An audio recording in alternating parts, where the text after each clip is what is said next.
ಚಂದ್ರು ಅಂತ. ಯಾವುದು ಇಲ್ಲೇ ನಾವೆಲ್ಲ ಮೈಸೂರು ವಿದ್ಯಾರಣ್ಯಪುರ. ಅಂದರೆ ಇದೇ ಕ್ಷೇತ್ರದ ಅಂದರೆ ಮೈಸೂರು ಮತ್ತು ಕೊಡಗು ಕ್ಷೇತ್ರ. ಹಾಂ ಹೌದು. ಈಗ ಇಲ್ಲಿ ಪ್ರತಾಪ್ ಸಿಂಹ ಅವ್ರದ್ದು ಆಡಳಿತ ಏನಾದರೂ ಮೆಚ್ಕೊಂಡಿದ್ದೀರಾ ಅಥವಾ ಏನಾದರೂ ತೊಂದರೆ? ಮೆಚ್ಕೊಂಡಿರೋರು ಹೊರಗಡೆ ಬೇರೆ ಕಡೆ ಮೆಚ್ಕೊಂಡಿರ್ಬೋದು ಅವ್ರನ್ನ. ಈ ವಿದ್ಯಾರಣ್ಯಪುರಮು ಕೆ ಆರ್ ಕ್ಷೇತ್ರಕ್ಕೆ ಎಲೆಕ್ಷನ್ ಬಂದಾಗಲೂ ನೋಡಿಲ್ಲ, ಇವತ್ತಿಗೂ ನೋಡಿಲ್ಲ. ಎಲೆಕ್ಷನ್ ಬಂದ್ರೆ ಕ್ಯಾಂಡಿಡೇಟ್ ಆದ್ರಲ್ಲ ಅವಾಗಲೂ ನೋಡಿಲ್ಲ, ಇವತ್ತು ನೋಡಿಲ್ಲ. ಇಲ್ಲಿವರೆಗೂ ಈ ವಿದ್ಯಾರಣ್ಯಪುರಂಗಾಲಿ ಕೆ ಆರ್ ಕ್ಷೇತ್ರಕ್ಕಾಗಲಿ ಬಂದಿರೋದು ನಾವು ನೋಡಿಲ್ಲ. ಈಗ ಅವರು ನಾವು ಹೈವೇಗಳನ್ನ ಮಾಡಿಸಿದ್ದೀವಿ, ಅದು ಅದೇ 5 ವರ್ಷ ಹೈವೇಲೇ ನಿಂತಿದ್ದಾರಲ್ಲ ಅವರು, ಇಲ್ಲಿಗೆ ಬಂದಿಲ್ಲ.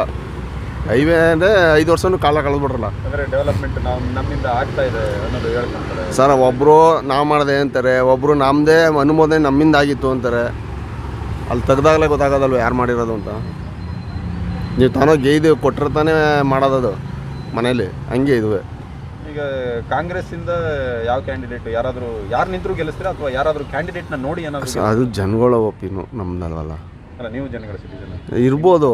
ಈಗ ಒಬ್ಬೊಬ್ರು ನಂತರ ಇವತ್ತೊಂದು ದಿನ ಕಾಂಚನ ನೋಡ್ತಾರೆ ಜನ, ವ್ಯಕ್ತಿ ನೋಡಬೇಕು, ಕೈಗೆ ಸಿಕ್ಕಬೇಕು. ಮನೆ ಬಾಗಿಲು ಹೋಗಿ ತಟ್ಟಿದ್ರೆ ಸಿಕ್ಕಬೇಕು. ಒಂದು ಸತ್ರ ಗಿತ್ರೆ ಬನ್ನಿ ಸಾರ್ ಅಂದರೆ ಬರಬೇಕು. ಅಂಥವ್ರು ಇದ್ದರೆ ಒಳ್ಳೆಯವರು. ಹೇಳಿದ್ನಲ್ಲ ಸರ್, ಕೆ ಆರ್ ಕ್ಷೇತ್ರದಲ್ಲಿ ನಾವು ಪ್ರತಾಪ್ ಸಿಂಹನ ನೋಡೇ ಇಲ್ಲ ಅಷ್ಟೇ.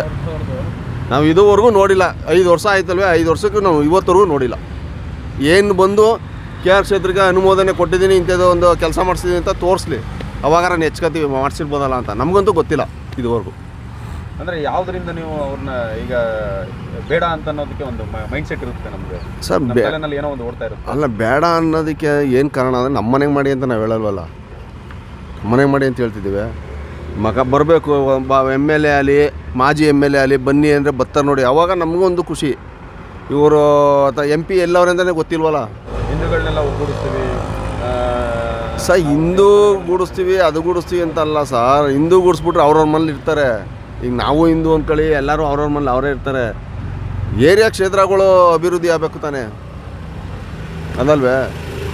ಈಗ ನಾನು ಹೋದ್ರೆ ನಾನು ಹಿಂದೂ ಅಂತಲೇ ಹೇಳ್ಕೊತೀನಿ, ಇವ್ರು ಅಂದರೆ ಇವ್ರು ಮುಸ್ಲಿಮ್ ಅಂತಲೇ ಹೇಳ್ಕೊತಾರೆ. ಅವ್ರವ್ರ ಜಾತಿ ಅವ್ರವ್ರಿಗೆ ಹೆಚ್ಚು. ಎಲ್ಲರಿಗೂ ಒಂದೊಂದು ಜಾತಿ ಕಟ್ಬಿಟ್ಟವ್ರಲ್ಲ ಪಟ್ಟ, ರಾಜಕೀಯದವ್ರೇ ಅವರೇ ಕಟ್ಟಿರೋದು, ಇನ್ಯಾರು ಕಟ್ಟಿಲ್ಲ. ಅದು ಜನಗಳು ಈಗ ನಾವಿಲ್ಲೆಲ್ಲ ಕೂತಿದ್ದೀವಿ, 3 ಜನ 3 ಜಾತಿ ಸರ್. 3 ಜನ 3 ಜಾತಿಲಿದ್ದೀವಿ, ಕೂತ್ಕೊಂಡು ಕಷ್ಟ ಸುಖ ಮಾತಾಡ್ತೀವಿ. ಅವ್ರು ಹಂಗೆ ಮಾಡಲ್ವಲ್ಲ. ಇವ್ನು ನಮ್ಮವನು ಇವ್ನು ಕೊಡ್ರಪ್ಪ, ಅವ್ನು ಬೇಡ ಕಂಡ್ರಪ್ಪ ಅಂತಾರೆ. ಅಷ್ಟೇ ಡಿಫ್ರೆನ್ಸ್, ಇನ್ನೇನು ಇಲ್ಲ. ಮೇಲಿಂದನೇ ಹೇಳಿ ಕಳಿಸ್ಬಿಡ್ತಾರೆ ನೀವು ಅವರು ಇವರು. ನೀವು 10 ಜನ ಕೂತ್ಕೊತೀವಿ ಆಟೋ ಸ್ಟ್ಯಾಂಡಲ್ಲಿ, 10 ಜಾತಿಯವ್ರೆ, ಹಿಂದುಳಿದವ್ರಿಗೆ ಎಲ್ಲರೂ ಸೇರಿ ಎಲ್ಲರೂ ಇದ್ದೀವಿ. ಎಲ್ಲರೂ ಅನ್ಯೂನ್ಯವಾಗಿ ಮಾತಾಡ್ಕೊಂಡು ಟೀಗೆ ಕೂತ್ಕೊತೀವಿ. ಅವ್ರು ಹಂಗೆ ಮಾಡಲ್ವಲ್ಲ. ಈಗ ಮೋದಿ ಅವರು ಪ್ರಧಾನಮಂತ್ರಿ ಒಳ್ಳೆ ಕ್ಯಾಂಡಿಡೇಟ್ ಅಂತ ಕೆಲವರು ಹೇಳ್ತಾರೆ, ಕೆಲವರು ಇಲ್ಲ ಇವರು ಮಾಡಿರೋದೆಲ್ಲ ಬರೀ ಮಾತು ಜಾಸ್ತಿ ಆಯಿತು, ಕೆಲಸಗಳು ಸರ್ ಆಗ್ತಾ ಇಲ್ಲ. ಅವ್ರು ಮಾಡೋರ ಬಿಟ್ಟವ್ರ ನಮಗೆ ಗೊತ್ತಾಗಲ್ಲ. ಆ ಕ್ಷೇತ್ರದವ್ರು ಇರ್ತಾರೆ ನೋಡಿ, ಅವ್ರ ಅನುಮೋದನೆ ತಂದು ಕೆಲಸ ಕಾರ್ಯಗಳು ಅವ್ರು ಮಾಡಬೇಕು. ಮೋದಿ ಬಂದು ಮಾಡಲ್ಲ. ಇಲ್ಲಿಗೆ ಮಾಡೋ ಅಂಥ ವ್ಯಕ್ತಿಗಳು ಇರಬೇಕಲ್ಲ.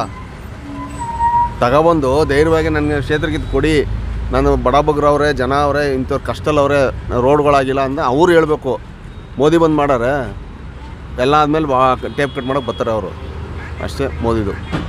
ಡಿಮಾನಿಟೈಸೇಷನ್ ಮಾಡಿರೋದು, ಹಣ ಚಲಾವಣೆ ಆಗಿರೋ ಥರ, ಅದರಿಂದ ಏನಾದರೂ ಸಾಮಾನ್ಯ ವರ್ಗದವ್ರಿಗೆ ಏನಾದರೂ ತೊಂದರೆ ಆಯಿತಾ ಸರ್? ಅದ್ರಿಗಿಂತನೂ ನೋಟ್ಗಳೆಲ್ಲ ಹರಿದೋಯ್ತಾವೆ.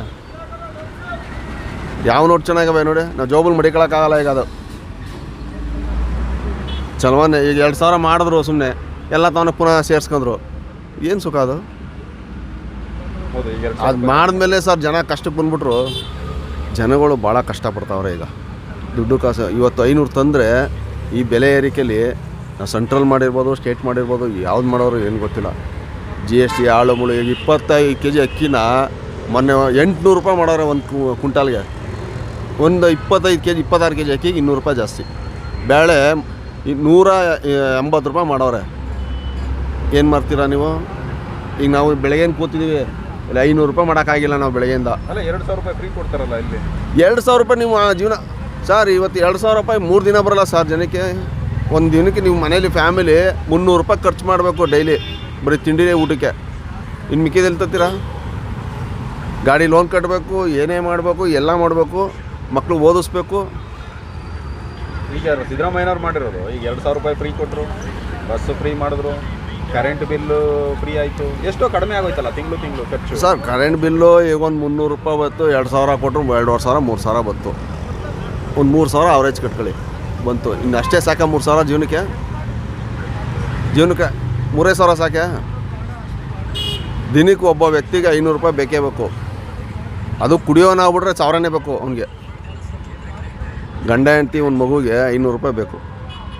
500 ರೂಪಾಯಲ್ಲಿ ಜೀವನ ನಡ್ಸೋಕೆ ಆಯ್ತಲ್ಲ ಸರ್, ಯಾರೇ ಆದರೂ ಅಷ್ಟೇ.